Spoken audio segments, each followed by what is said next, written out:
भाई और बहनों, वैसे तो राजनीतिक रैलियां हरियाणा हो चाहे राजस्थान हो आए दिन होती रहती हैं और सतगुरु रामपाल जी परमेश्वर जी के भक्तों को इन राजनीतिक रैलियों से और राजनेताओं से कोई लेना देना नहीं होता है।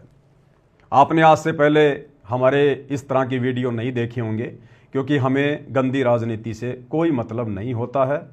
हम एक आध्यात्मिक संस्था सत्य कबीर पंथ से जुड़े हुए हैं, साध संगति से जुड़े हुए हैं। हमारा मकसद अपनी आत्मा का आत्म कल्याण करवाना है। सांसारिक व्यवस्थाओं से हटकर अपने गुरुजी के वचन को फॉलो करके अपने जीवन को सफल बनाना होता है। परंतु परशुराम जयंती पर जो राजनीति हुई है, हमें उससे भी कोई लेना देना नहीं है। परंतु यदि जबरदस्ती हमारे गुरुदेव भगवान को उस राजनीति में घसीटा जाएगा, जिस सतगुरु का राजनीति से और राजनेताओं से सदा 36 का आंकड़ा रहा है। सन 1994 से सतगुरु रामपाल जी परमेश्वर जी ने आध्यात्मिक प्रवचन करने शुरू किए हैं।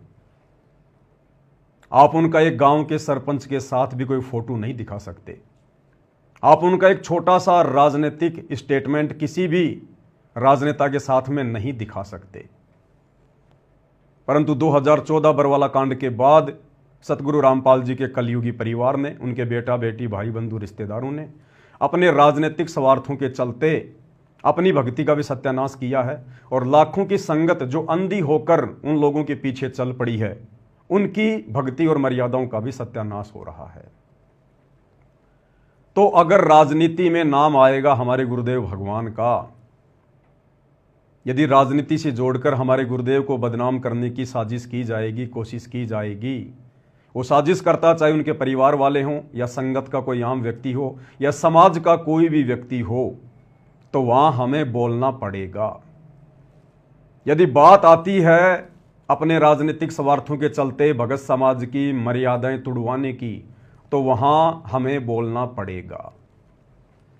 भाई और बहनों, इस घटना से आप और हमें एक बहुत गहरी शिक्षा मिलेगी, बहुत गहरी शिक्षा। गुरुदेव भगवान ने दास को प्रेरणा की तो दास लाइव आया। क्या शिक्षा है आप सबके सामने।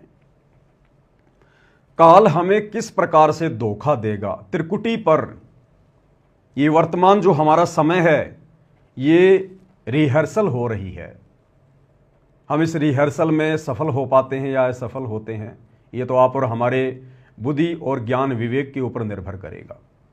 गुरुदेव ने तो सत्संग रूपी खीर खिलाने में कोई कसर नहीं छोड़ी, परंतु भगत समाज गुरुदेव के उस अमृत ज्ञान को अपने अंदर समा नहीं पाया और आज काल के जाल में फंसता जा रहा है, अपने ही भगत भाई बहनों के माध्यम से अंधविश्वास करके।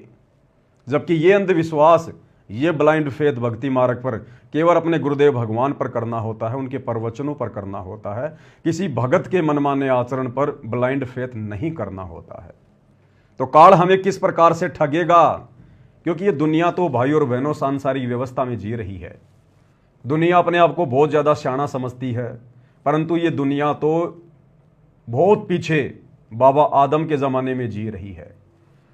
दुनिया केवल इन्हीं चीज़ों को सब कुछ मानती है कि विज्ञान ने ये कर दिया, विज्ञान ने वो कर दिया, मेरे घर में ये सुख हो गए, ये ठाट बाट हो गए, मैं नौकरी लग गया, मैंने बड़ी कोठी बना ली, बड़ी कार ले ली, इतने मेरे प्लाट हैं, मेरा फार्म हाउस है। दुनिया केवल बस इन्हीं चीज़ों में उलझी हुई है और ये सारी की सारी चीज़ें हैं काल की, काल व्यवस्था। आप और हम भाई बहनों को परमेश्वर ने तत्व ज्ञान देकर, आध्यात्मिक ज्ञान देकर काल की इन झूठी व्यवस्थाओं से, झूठे सुखों से कैसे बाहर निकला जाए, कैसे आने वाले समय में 84 लाख योनियों में उठाने वाले कष्टों से बचा जाए और कैसे अपने इस जन्म को भी सफल बनाया जाए। गुरुदेव ने हमें वो अद्वितीय आध्यात्मिक ज्ञान दिया है जो आध्यात्मिक ज्ञान दुनिया के पास में नहीं है। तो भाई और बहनों, ये हमारी रिहर्सल का समय है, परीक्षा का समय है। परमात्मा हमें चेक कर रहे हैं बारंबार। काल जानबूझकर अपने षड्यंत्र के तहत इस तरह की घटनाओं को जन्म देता है और परमात्मा काल के द्वारा पैदा की गई इस तरह की घटनाओं के माध्यम से अपने भक्तों की परीक्षा लेता है। और बार बार गुरुदेव भगवान हिसार जेल से संदेशा दे रहे हैं कि बच्चों, ये आपकी अग्नि परीक्षा का समय है, अग्नि परीक्षा का। तो भाई और बहनों, ये जो घटना घटी है परशुराम जयंती वाली, इस घटना से हमें पता चलेगा कि काल किस प्रकार से अपना काम निकाल कर दूसरों के कंधों पर पैर रखकर बंदूक चलाकर अपना शिकार करके और जिसके कंधे पर खड़ा था फिर कैसे उसको ठोकर मारता है। मतलब के बिना कोई नहीं प्यारा। परमात्मा कहते हैं जब तक बैल चले हड़िए में तब तक डाले चारा, और बूढ़ा हो तब नाथ काट दे वो घर घर लाठे खाया। तो जैसे ही हरियाणा के एक मंत्री अरविंद शर्मा का राजनीतिक स्वार्थ पूरा हुआ, शतलोक आश्रम मैनेजमेंट हरियाणा के माध्यम से गुरुदेव के कलयुगी बेटों को, गुरुदेव के भाई को मोहरा बनाया गया परशुराम जयंती वाले दिन हरियाणा के मुख्यमंत्री की रैली को सफल बनाने के लिए। और जब ये बात हरियाणा में छिड़ी, लोगों ने अरविंद शर्मा के इंटरव्यू लेने शुरू किए, तो किस प्रकार से हरियाणा के मंत्री अरविंद शर्मा ने अपना पल्ला झाड़ लिया। संत रामपाल जी के भक्तों के कारण जिस रैली को उन्होंने सफल बनाया, उसने सतगुरु रामपाल जी का नाम तक नहीं लिया। अन्य संतों और पंथों की प्रशंसा की कि वो रैली में आए, उन्होंने रैली को सफल बनाया, परंतु संत रामपाल जी के भगत जो तकरीबन 50,000 से ज्यादा संख्या में गए थे, उनका कोई नाम तक नहीं। और उल्टा सतगुरु रामपाल जी के भक्तों के सिर पर मटका फोड़ दिया कि हमने नहीं बुलाया, हमने नहीं बुलाया। क्या कहा मंत्री अरविंद शर्मा ने कि हमने तो सभी को रुक्का मारकर सामूहिक रूप से न्योता दिया था, हमने किसी को पर्सनली इनवाइट नहीं किया। और परशुराम जयंती में वो लोग आए हैं जिन लोगों की परशुराम में आस्था थी, जो लोग परशुराम को अपना भगवान मानते हैं, हमने किसी को नहीं बुलाया। जबकि ये जग जाहिर है, सतलोक आश्रम मैनेजमेंट हरियाणा को भी पता है, भक्तों को भी पता है कि सतलोक आश्रम धनाना में 500 से ज्यादा बसें उसी मंत्री अरविंद शर्मा ने भेजी थी। अगर उन्हें कोई मतलब ना होता, अगर स्पेशल ना बुलाया होता, तो 500 बसें सतलोक आश्रम धनाना में हरियाणा रोडवेज की क्यों भेजी गई। लेकिन भाई और बहनों, काल इसी प्रकार से ठगता है। एक बहुत गहरी शिक्षा है ये। हम सत्सेवक भाई बहनों ने बहुत गहरी शिक्षा लेनी है कि हम निकट भविष्य में इस प्रकार की गलतियां ना करें, जो गलतियां दिन प्रतिदिन करके सतलोक आश्रम से जुड़े हुए भाई बहन करते जा रहे हैं और अपनी भक्ति का सत्यानाश करवा रहे हैं।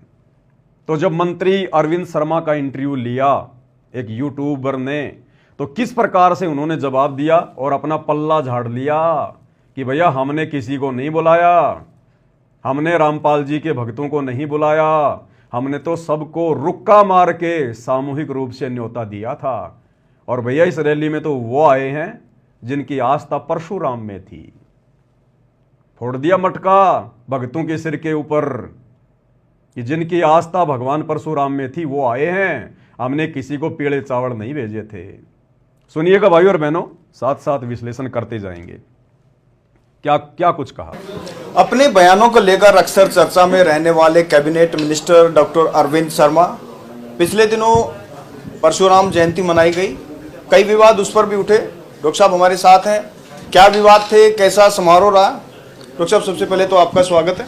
बहुत बहुत धन्यवाद। राम राम, नमस्कार। पूरे प्रदेश भर से समाज के लोग आए थे परशुराम जयंती में, कुछ विवाद भी हुए थे कि पता नहीं किस किस को बुला लिया गया। देखिए ऐसा है, पूरे प्रदेश भर में समाज के साथ, विप्र समाज के साथ 36 बिरादरी ने हिस्सा लिया, सभी ने हिस्सा लिया। और हमारा सबके साथ नौता किसके साथ था? नौता था कि भाई भगवान परशुराम, देखो आप अगर मुझे अपने घर बुलाओगे, अगर मेरा आपका मेल खाता है तो मैं घर जाऊंगा, नहीं मेल खाता तो मैं नहीं जाऊंगा। तो जो भगवान परशुराम में आस्था रखते थे, जो भी उनको मानते थे, उनकी विचारधारा से सहमत थे, उनमें आस्था रखते थे, उनको देशभक्त मानते थे, वो सारे के सारे आए। तो क्या कहा मंत्री जी ने? जब पूछा गया कि बहुत सारे लोगों को बुलाया गया, तो मंत्री जी ने अपना पल्ला झाड़ लिया कि हमने किसी को पीले चावल नहीं भेजे, हमने किसी को स्पेशल नहीं बुलाया, हमने तो सार्वजनिक तौर पर रुक्का मार के कहा था। और इस रैली में वो आए हैं जो हमारी विचारधारा से मेल खाते हैं। साफ साफ कह रहे हैं मंत्री जी कि अगर मुझे कोई बुलाएगा तो जाहिर सी बात है, यदि उसके और मेरे विचार मेल खा रहे हैं तो मैं जाऊंगा, अन्यथा नहीं जाऊंगा मैं। तो संत रामपाल जी के भक्तों के राजनेताओं से विचार मेल खाए तो वो आए रैली में धक्के खाने के लिए। और आगे मंत्री जी कह रहे हैं कि जिन लोगों की भगवान परशुराम में आस्था थी, जो लोग भगवान परशुराम को देश भगत मानते थे, वो लोग आए भाई। तो बताओ भोले भाले भक्तों, क्या आप लोगों की भगवान परशुराम में आस्था है क्या? अरे हम भक्तों की आस्था तो एकमात्र हमारे इष्ट देव सतगुरु रामपाल जी भगवान में है, केवल गुरुदेव परमात्मा में है। इसके अलावा यदि हमारी जरा भी आस्था श्रद्धा किसी अन्य में हो गई, देव महादेव में, सारी भक्ति का सत्यानाश हो जाएगा। तो मंत्री जी ने साफ साफ अपना पल्ला झाड़ लिया। ये काल इसी प्रकार से ठगता है, क्योंकि राजनीति काल व्यवस्था है। तो काल ने अपना काम भी निकाल लिया, राजनेताओं ने अपना स्वार्थ भी सिद्ध कर लिया, गुरुदेव के मंदबुद्धि लड़कों को मोहरा बनाकर, और भोली भाली संगत की मर्यादा भी तुड़वा दी गई परशुराम जयंती में भेजकर। और जब सारा काम हो गया, उसके बाद मंत्री जी आराम से बैठकर इंटरव्यू दे रहे हैं कि भैया जिसके विचार मेल खा रहे थे वो आया, यहां तो पर्सनली नहीं बुलाया किसी को भी। और जिन लोगों की आस्था भगवान परशुराम में थी, यहां तो वो आए हैं। ये काल इस प्रकार से ठगता है भाई और बहनों, इस प्रकार से। इसलिए सतगुरु रामपाल जी भगवान हमें बार बार समझाते हैं कि बच्चों, काल व्यवस्था से पीछे हटो, संसार से पीछे हटो। ये राजनीति भक्ति मार्ग में नहीं चलती है, राजनीति काल व्यवस्था है। अगर आपने यहीं गधा कुत्ता सूअर बनना है, 84 लाख योनियों में भटकना है, तो करो जम के राजनीति भक्ति के साथ साथ, तुम्हें कौन रोकता है। तो शतलोक आश्रमों से जुड़े हुए भाई बहनों को विचार करना चाहिए, उनको सोचना चाहिए। पहली बात तो आप लोगों को सच्चाई नहीं बताई गई, आपकी पीठ में छुरा भोंका गया गुरुजी की आड़ में कि सभी भक्तों को 2 घंटे गुरुजी के दर्शन करवाएंगे लाइव हिसार जेल से वीडियो में। धोखे से आप लोगों को आश्रम में इकट्ठा किया गया और उसके बाद में आप लोगों को रैली में भेज दिया गया। आप लोगों की मर्यादाएं टूटी हैं। अरे रिहर्सल चल रही है। गुरुदेव ने कहा बच्चों, जब तुम त्रिकुटी पर जाओगे तुम्हें पता थोड़ी चलेगा कि तुम त्रिकुटी पर आ गए। हो सकता है ये परशुराम जयंती में जाना हमारी त्रिकुटी वाली परीक्षा हो। और काल ने हमें ठग लिया। हमने विश्वास करना चाहिए था अपने गुरुदेव के वचनों पर, और संगत ने विश्वास कर लिया गुरुदेव के लड़कों पर जो कि पहले से काल प्रेरित हैं। ऐसा ही हम त्रिकुटी पर कर बैठेंगे, ऐसा ही हम त्रिकुटी पर कर बैठेंगे। ये काल वहां पर कोऑर्डिनेटर का रूप बना के आ जाएगा, गुरुजी के लड़कों का रूप बना के आ जाएगा, गुरुजी के भाई का रूप बना के आ जाएगा। और इसी प्रकार से तुम लोगों को गुरुजी के दर्शनों के बहाने अपने पीछे पीछे ले जाएगा और ठोक देगा किसी देव के लोक में या किसी नरक लोक में। फिर क्या करोगे? तुम कैसे सावधान हो सकते हो जब तुम यहीं पर सावधान नहीं हो रहे, जब तुम रिहर्सल में फेल हो रहे हो। अरे कोई खिलाड़ी होता है, कोई पहलवान होता है, उसको नेशनल स्तर पर या ओलंपिक में भेजने से पहले उसकी रिहर्सल होती है।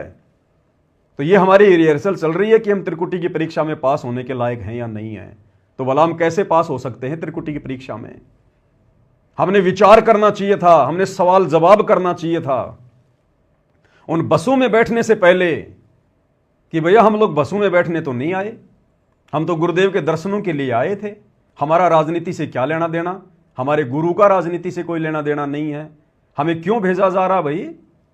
किसी ने कोई सवाल जवाब नहीं किया। इसका मतलब सब के सब भेड़ चाल में अंध भक्ति हो रही है, शतलोक आश्रमों में अंध भक्ति। और इसी बात की परीक्षा लेने के लिए और इसी प्रकार के उन कच्चे भक्तों को छांटने के लिए इस परमात्मा ने 2014 बरवाला कांड के माध्यम से अपने भक्तों की परीक्षा लेनी शुरू की। आज हिसार जेल में बैठकर वो परम शक्ति यही तो देख रही है कि मेरे कितने हैं और काल के कितने हैं।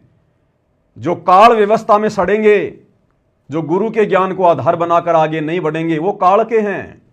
और जो गुरु के ज्ञान को आधार बनाकर भक्ति मार्ग पर चलेंगे, उनको काल डगमग नहीं कर सकता। ये हमारी परीक्षा थी, ये भक्तों की रिहर्सल थी, जिसमें शतलोक आश्रमों से जुड़े हुए सभी भगत पूर्णतया फैल साबित हुए। फैल